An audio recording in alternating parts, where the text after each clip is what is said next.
கீழடி அருகே சக்குடி கிராமத்தில் 13ஆம் நூற்றாண்டை சேர்ந்த பிற்கால பாண்டியர் கால ஆசிரியம் கல்வெட்டு கண்டெடுக்கப்பட்டுள்ளது.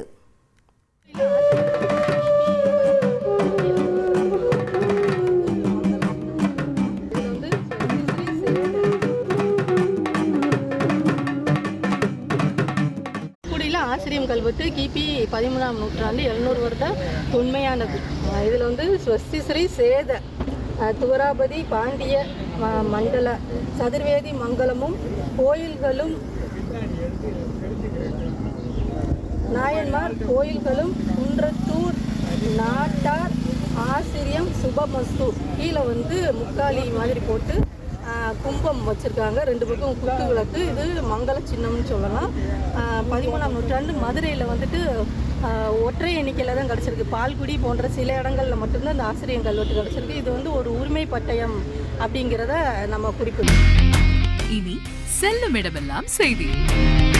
தந்தி டிவியின் வாட்ஸ்அப் சேனலை ஃபாலோ பண்ணினா செல்ல இருக்கும் இடமெல்லாம் செய்தி. இதோ QR கோட் இப்பவே ஸ்கேன் பண்ணுங்க, ஃபாலோ பண்ணுங்க.